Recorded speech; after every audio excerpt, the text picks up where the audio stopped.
Hidup itu apa sih? Buat apa sih? Kenapa ya kita tiba-tiba dilahirkan dan semacam dipaksa untuk menjalani hidup di alam semesta dengan segala kerumitannya? Setelah itu, kita juga akan seolah dirampas kembali jiwa kita secara tiba-tiba nantinya. Kalau menurut Albert Camus, hidup ini kita tidak minta, tidak pernah kita harapkan, kan? Tiba-tiba seperti ini, tanpa pernah tahu untuk apa. Kita secara tiba-tiba seperti tercemplung dengan segala hiruk-pikuk semesta. Lalu dengan banyak aliran yang membawa nama Tuhan, kehidupan ini seolah menjadi tanggung jawab kita di antara ketidakjelasan. Sungguh sulit dimengerti. Mengapa hidup seperti ini dan apa makna dari semua ini? Kenapa ya saya harus melakukan ini, itu demi kehidupan yang sebenarnya nggak jelas? Ini yang kompleks, rumit, gak ada kepastian. Ini tuh nggak jelas. Apakah kamu pernah? Kamu merasakan pilu, pedih, sesak di dada ketika tahu apa yang kamu inginkan, karena tidak mudah untuk dicapai. Mengapa dunia susah ditebak? Apa mungkin pernah kamu merasa capek, gak ngerti harus apa, dan lagi-lagi kita akan bertanya, buat apa sih kita di sini? Lalu apa tujuan hidup kita ini? Apakah hidup kita ini memiliki makna? Apakah ada arti kehidupan kita yang kecil di alam semesta? Kok hidup ini gak jelas sih? Gunanya apa? Gunanya apa kita di alam semesta ini? Apakah pernah kamu berpikir seperti itu? Mungkin pernah kita berpikir seperti itu. Perasaan absurd, sadar apa yang kita ingin, yang kita idealkan, tapi semesta seolah punya rencana buat kita. Ya dibilang kita makhluk yang bebas, tapi hidup tuh kadang selucu itu ya.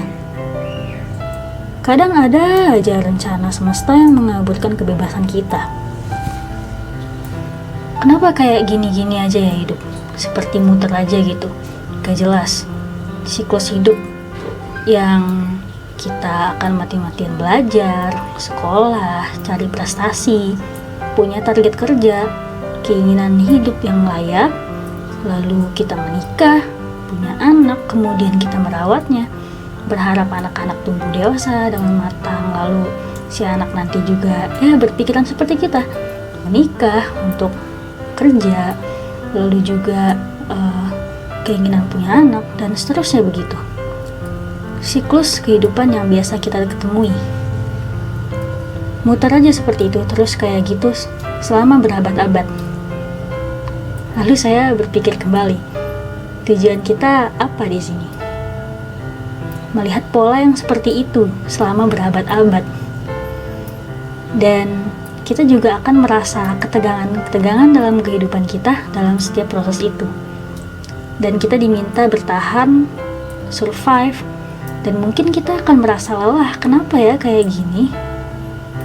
Baik, pertanyaan itu semua akan membuat kita merasa absurd. Dan kita pasti berpikir hidup itu gak pasti, gak jelas, sulit ditebak. Kita di sini makin bingung sebenarnya apa makna hidup kita ini. Menurut Albert Camus, perasaan absurd itu konfrontasi antara dunia yang irasional dan kerinduan yang hebat akan kejelasan yang panggilannya menggema ke dalam hati manusia. Dunia ini rumit, sulit dimengerti, tidak rapih, namun kita menambahkan kejelasan secara pasti dan secara rapih. Banyak teori-teori dan konsep-konsep yang berusaha untuk menemukan kejelasan kehidupan. Namun dalam kehidupan ternyata tidak sesederhana yang diteorikan oleh filsuf-filsuf atau aliran tertentu. Tidak ada kebenaran yang paling pasti di dunia ini, kecuali kematian. Absurd itu konflik manusia antara kecenderungan manusia untuk mencari nilai dan makna dalam hidup sekaligus ketidakmampuan kita dalam menemukan nilai yang pasti, yang mutlak, hakiki. Nah, terdapat aliran absurdisme, yaitu salah satu aliran filsafat pemikiran yang menyatakan bahwa upaya-upaya manusia untuk menemukan makna batin yang terdalam atau tertinggi akan sepenuhnya gagal, karena yang pertama adanya konflik antara dunia dengan pikirannya dan situasi yang tidak bisa terlepas dari dunia, sehingga bersifat absurd. Semacam ada clash antara harapan mereka, harapan ideal, dengan kenyataan. Dan yang kedua, adanya keinginan manusia memahami hidup sedalam dan sehakiki mungkin. Tapi kenyataannya, manusia tidak bisa menjangkau keseluruhannya secara komprehensif dalam memaknai hidup.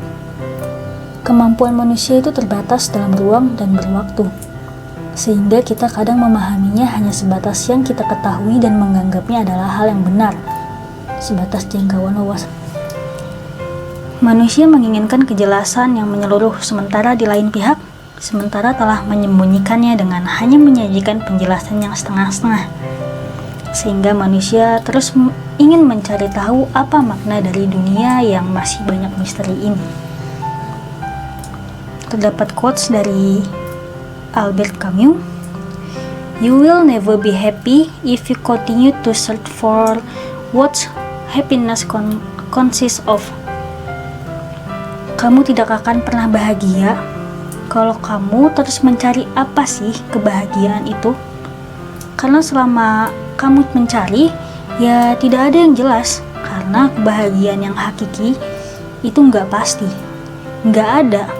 Bahkan setiap orang bahagianya aja tuh berbeda-beda. Jadi sulit untuk mencari kebahagiaan yang hakiki, yang mutlak.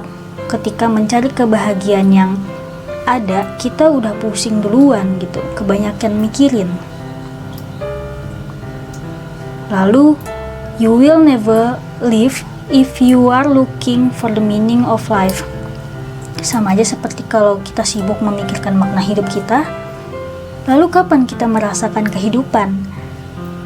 Udah sibuk duluan mikirin makna hidup yang absurd. Karena kalau dipikirin ya rumit, gak akan ada ujungnya. Tapi jika kita jalani dan nikmati, pada akhirnya apa yang kita lakukan jadi bermakna. Nobody realizes that some people expend tremendous energy merely to be normal. Tidak banyak orang yang sadar bahwa banyak orang menghabiskan banyak energi untuk jadi orang yang normal. Kita sering untuk menuntut diri kita untuk menjadi manusia yang ideal, yang perlu banyak energi. Padahal cukup jalani dan nikmati hidup saja sudah menjadi manusia yang normal. Pernahkah kamu merasa usaha keras yang sudah kamu lakukan malah terlihat aneh, tidak apa adanya gitu? Tapi kita selalu saja membuat standar hidup yang normal, yang seperti ini, seperti itu, yang membuat diri kita menjadi terbelenggu. Manusia selalu jadi korban dari kebenarannya sendiri ketika meluk suatu kebenaran tertentu. Maka saat itu juga kita memasang belenggu dalam hidup. Kita tidak bisa membebaskan diri kita dari belenggu kebenaran yang diyakini. Hidup itu seperti gambaran mitologi Yunani. Menurut Camus, mitos Sisyphus. Jadi mitos ini terdapat raja yang dihukum atau dikutuk untuk mendorong batu ke atas, dan batu ini akan jatuh kembali ke bawah. Lalu batu yang jatuh ke bawah tersebut harus didorong kembali ke atas oleh raja tersebut. Dan seterusnya seperti itu, tidak ada akhirnya. Ini digambarkan seperti hidup kita. Kita udah capek-capek dorong batu untuk ke atas, lalu kita merasa puas, dan ketika itu juga batu akan jatuh kembali bergelinding ke bawah dan kita harus dorong batu lagi ke atas dengan susah payah, lalu kita merasa puas dan terus seperti itu. Kadang kita merasa capek, sedih, namun dari usaha kita itu kita akan bisa berada di puncak dan ya hidup akan menjatuhkan kembali ke awal. Kita akan merasa capek lagi, sedih lagi, lalu puas, lalu capek lagi. Ya, seterusnya seperti itu. Siklus Sisyphus. Itulah hidup. Absurd. Peradaban kita juga siklusnya memutar kan? Yaitu ada kemunduran suatu peradaban, atau kita bisa lihat teori-teori lama yang masih relate untuk di zaman sekarang. Ya, artinya terdapat siklus. Kita kesannya sudah di zaman yang maju, padahal kita sebenarnya masih menggunakan teori yang lama. Peradabannya muter. Siklus peradaban. Namun, Sisyphus ini tidak stres. Tidak seperti Homotheus yang sama seperti Sisyphus sedang dihukum atau dikutuk pula. Menurut Albert Camus, Sisyphus menjalaninya dengan menikmati hukumannya tersebut, berbeda dengan Homotheus. Lalu di tengah-tengah keabsurdan ini pasti timbul pertanyaan, should I kill myself or have a cup of coffee? Jadi menghadapi hidup yang absurd seperti ini, haruskah aku mengakhiri hidup saja atau mari kita ngopi aja? Menghadapi absurditas, ya cukup akui dan menerima saja bahwa dunia ini memang absurd. Kalau kita tidak berani menerima atau mengakui bahwa hidup ini memang absurd, itu berarti seperti kita adalah orang yang tidak berani menghadapi kehidupan. Kehidupan adalah cirinya absurd. Maka jika kita menolak atau lari ke absurdan, berarti kita lari dari hidup. Kita harus berani menghadapi kehidupan, berjuang melawan absurditas dan ketidakbermaknaan dengan cara memberi makna sendiri. Makna menurut versi sendiri, tidak bersandar pada standar-standar atau mencari sandaran. Ciptakan maknamu sendiri, versi sendiri. Mungkin itu tidak objektif, namun hal tersebut akan membuat hidupmu menjadi lebih berharga. Saya percaya bahwa dunia ini tidak punya makna puncak atau makna utama. Tapi saya tahu bahwa ada sesuatu di dunia ini yang bermakna. Apa yang bermakna itu yaitu manusia. Sebab manusia adalah makhluk yang bersikeras untuk mempunyai makna, menurut Albert Camus. Lalu terdapat kutipan lagi, makna puncak itu tidak ada kecuali makna itu ada di manusia, karena manusia yang memberi makna-makna dan membuat makna-makna. Bagaimana cara memberi makna dalam hidup?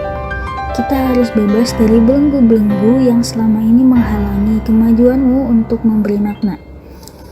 Syaratnya untuk memberi makna untuk diri sendiri adalah bebas, freedom, dan acceptance without resignation. Menerima tanpa menyerah menghadapi hidup yang absurd. Memutuskan pilihan-pilihan diri sendiri dan merancang makna hidup sendiri. Membebaskan diri sendiri dari belenggu-belenggu. Satu-satunya jalan untuk menurut Albert Camus tidak usah berharap. Kenapa? Penolakan terhadap harapan berarti penolakan untuk percaya apapun melebihi yang ada dalam kehidupan. Harapan bukan lawan dari keputusasaan menurutnya. Orang yang berharap adalah orang yang hidupnya di masa depan.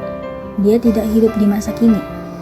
Orang yang terlalu banyak harapan, yang selalu menunggu hari esok, ya itu tidak here and now. Lalu hiduplah hari ini, nikmati hari ini. Menurut Albert, harapan adalah alasan pengecut untuk absurditas. Tidak berani menghadapi saat ini, namun berharap keajaiban besok. Dengan tanpa adanya harapan, manusia akan termotivasi dan dapat hidup sepenuhnya di setiap momen dan peristiwa yang dihadapi saat ini. Menurut absurdisme, karena harapan terkadang membuat kita terbelenggu dan terkadang tidak sesuai dengan keinginan, sehingga cukup nikmati hidup ini saat ini sepenuhnya. Namun teori ini perlu disesuaikan kembali apakah sesuai dengan dirimu atau tidak, sesuai dengan situasi dirimu atau tidak, karena setiap teori akan bermanfaat membantu kita dalam memecahkan masalah dengan konteks yang sesuai. Mungkin ketika sedang dalam konteks sering merasa kegagalan, mungkin perlu menaruh sedikit harapan. Namun yang sedang mengawali perjuangan, harapan mungkin tidak begitu diperlukan. Cukup lakukan apa yang hendak dilakukan, nikmati prosesnya, dan here and now. Menurut Albert Camus, orang yang putus asa menghadapi situasi manusia hari ini adalah pengecut, dan orang yang punya harapan itu bodoh. Jadi, harus diapakan? Ya, dikerjakan saat ini juga. Berjuang saat itu pula. Lalu terdapat surat dari Albert Camus. Di tengah-tengah kebencian, kutemukan dalam diriku cinta yang tidak terkalahkan. Di tengah-tengah air mata, kutemukan diriku senyum yang tidak terkalahkan. Di tengah-tengah kekacauan, kutemukan diriku ketenangan yang tidak terkalahkan. Aku sadari melalui semua itu bahwa di tengah-tengah musim gugur, kutemukan diriku musim panas yang tidak terkalahkan. Dan itu membuatku bahagia karena apapun yang terjadi, betapapun kerasnya dunia menekanku, dalam diriku ada sesuatu yang lebih kuat, sesuatu yang baik yang memang absurd. Banyak sekali air mata, kepedihan, kekacauan. Apapun kerasnya dunia menekanmu, jika engkau lebih kuat, maka engkau bisa menekan dunia. Kita yang menekan dunia dengan membebaskan diri kita, atau kita yang akan ditekan oleh dunia. Temukan makna, sisihkan melankolia dari kesedihan, keluarlah jalan-jalan. Tidak harus satu perjalanan yang romantik di taman. Muncullah seolah ada satu momen spektakuler, bertabur bunga dan keharuman, lalu satu sosok imajinatif yang luar biasa membantumu ke dunia lain. Tidak harus satu perjalanan yang membuatmu berkali-kali terlahir kembali. Temukanlah makna yang tidak pernah terbayangkan oleh kepala siapapun yang lain. Jangan takut menghabiskan waktu bersama dirimu sendiri. Tidak peduli menemukan makna atau tidak, curilah waktu dan berikan sepenuhnya secara eksklusif kepada dirimu sendiri. Nikmatilah privasi dan kesendirianmu. Itu tidak berarti membuat dirimu antisosial atau menolak dunia. Namun engkau perlu bernafas dan perlu menjadi dirimu sendiri. Albert Camus, Notebooks, di tahun 1951 hingga 1959. Sekian dan terima kasih.